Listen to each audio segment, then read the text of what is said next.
Hey, business builders. Today, I'm going to talk to you about growing your audience, your followers, your customer base, and all of those amazing things. You guys, I am so glad and I am so proud and just thrilled to be able to talk to you about this because the reason you are asking, the fact that you are asking about this particular subject shows me that you have a lot of confidence in yourself, that you know that you want to grow your business. You're looking to increase your PRV, your paycheck, and you're looking to increase your sponsoring. And so you're feeling confident in that, and you have a high belief in yourself. And it also means that you have a high belief in our company and our products and our business opportunity. And I think those are some amazing foundations for moving forward and growing your customer base.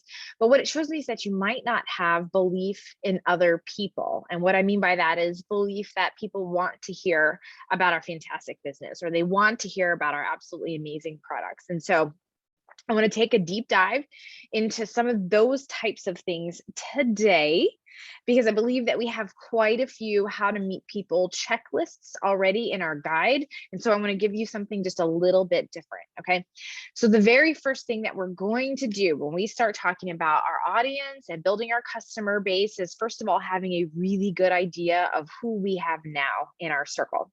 Like, who is in our life now as business partners, customers, potential recruits, and hosts.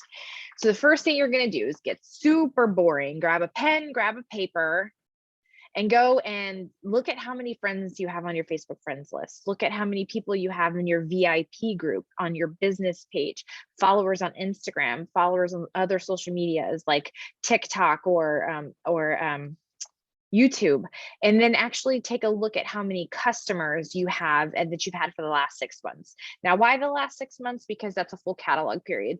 Those of you who are brand new, of course, aren't even going to have 6 months worth of customers. So the fact that you're here and you're watching this video is kind of a big deal, and I'm super excited for you.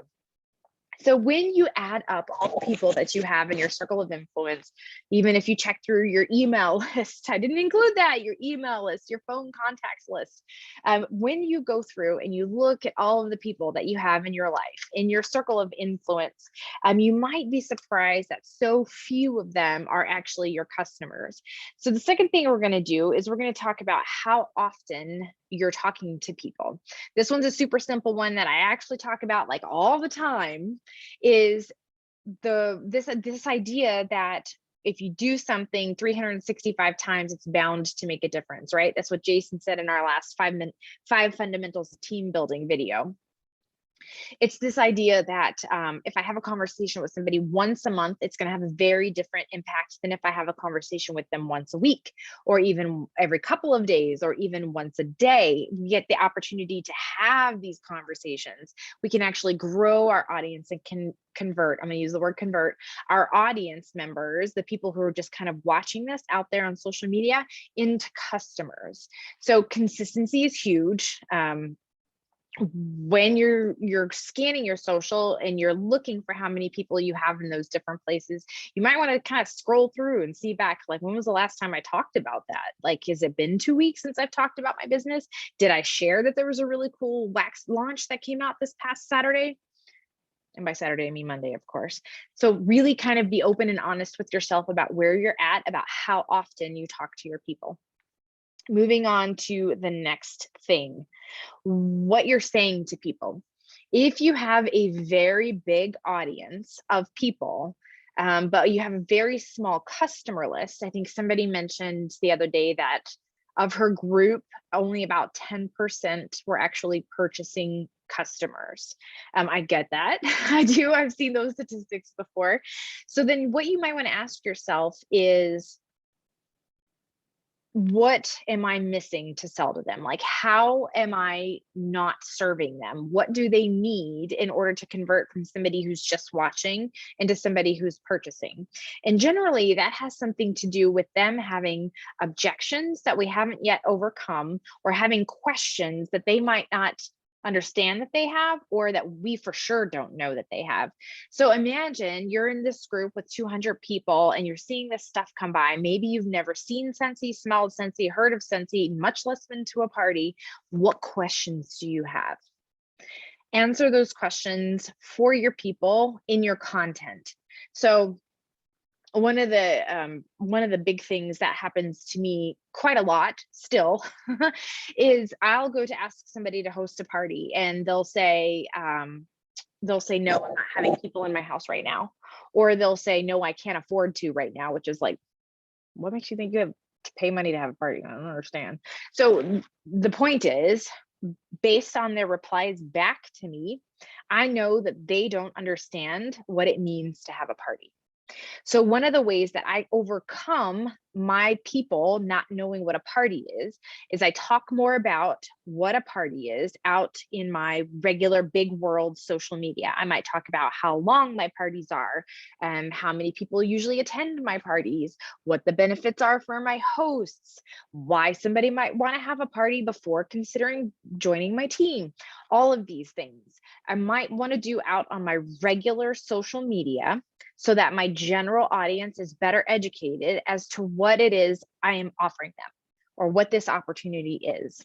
And then when I go to ask people directly in private message and text messaging, or however, those conversations happen, I want to be clear in what I'm offering, what it looks like, and the benefit to the person actually in my ask. Now I'm about to just throw out a bunch of words. Keep in mind, I'm making them up off the top of my head. So if it sounds long and confusing, hopefully you get the gist. So I'm going to go ask Sharon if she wants to host a party for me. So I know what I know about my parties. My parties take place on Facebook. My parties are 7 days long. My parties include my host and her friends and family. They don't have to be in person. I send out party packs. So they still get the opportunity to sniff. My hosts will have the opportunity to get free and half price items. And I usually have like a host gift of some sort, right? So these things I know, because I'm subject matter expert as the consultant about my parties. So now I need to talk to my friend about it, my friend Sharon. So I might say, hey, Sharon, we're having a 10% off sale this month. I was thinking you and your family might want to cash in on the deal. I'm having 7-day Facebook parties right now where everyone gets, a party pack. And then of course I have a little gift for you for hosting. What do you say? How does that sound for you? So I'm trying to give her the what, the when, the why, the how, and how it is what's in it for her, right? When I actually make that ask. And so she's more likely to say yes. And the reason I'm talking about parties specifically is because, of course, parties are an amazing opportunity to meet people who are already going to be big Scentsy fans, right? So the whole point of that was to educate them, to overcome their objections, so I can learn how to sell to the audience that I already have, thus expanding my customer base without actually having to go out and do a whole lot of outside networking. We'll get to that in a second. So another example of that would be, for example, product knowledge, which would be like our air purifier. I love my air purifier. You might even say I'm in lust with my air purifier. If you follow me on Instagram, you see a lot of information about my air purifier, but my audience might not know much about it. And so it's my job to kind of educate them about why the air purifier might be a big deal in their life, and to walk them through this idea of purchasing an air purifier. So we're increasing the knowledge there. Let's see, how your people hear it, how they hear what you have to say. So of course, there's going to be some people that while you're talking about your business, they're going to be turned off. They just are. And if they're turned off now, they're probably going to be turned off later, and that's okay. We have to, again, be confident enough in ourselves and in our business and in our products to understand that it's not going to be for everyone. And that is okay. Let me tell you something, guys. I hate fish. I hate fish. If you offer me fish, I'm going to turn you down. And that's not anything to do with you or your fish, and everything to do with me, right?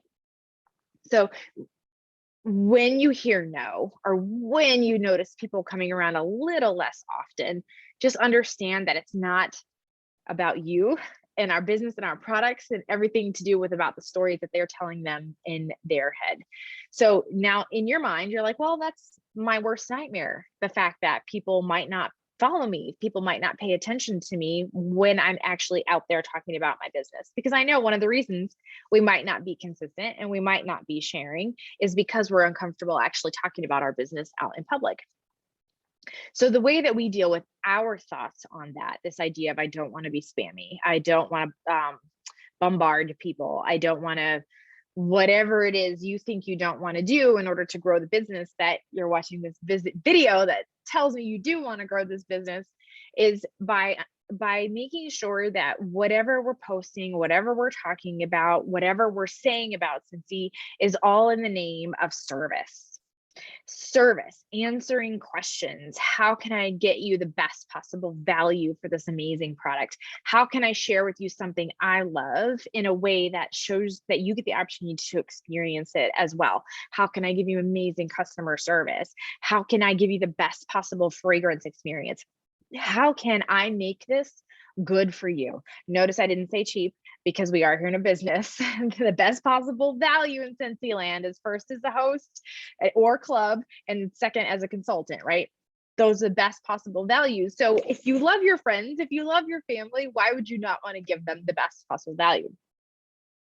But that all being said, I do understand that you might want to separate out your personal life from your business life. I even have fairly separate social media accounts, so I don't want you to think I'm saying things that I don't practice. I have a business VIP group where I do almost nothing but talk about Scentsy, because that's why we're all there. It's Scentsy land. And I have a business page on Facebook, and I'm learning to integrate my business better and more consistently into my Instagram account so that you get me in both places. But I still post fairly infrequently on my personal on my personal wall on Facebook. However, one of the things that you can do if you only have a Facebook or you only have an Instagram is that you can sort your audiences. So that way you know who you're talking to and why you're talking to them. The only filter that I have on my Facebook personal page is whether or not somebody is a Scentsy consultant or not. Because if I'm selling flyers, if I'm posting information or posting a video about our products and about our business opportunity, no offense, but you guys aren't my target audience. And so I do have posts and images and videos, etc., on my personal page, but you might not be able to see them because you've been categorized as being a consultant. So that's one way, not one way, a couple of different ways that you can get around this whole feeling of, I don't want people to leave me about talking about your business on social media. But keep in mind that the thoughts that you're having about not wanting to post about your business on your social media is what is preventing you from growing your customer base and growing your audience. All right, you guys have an amazing rest of the day, and we will talk to you later.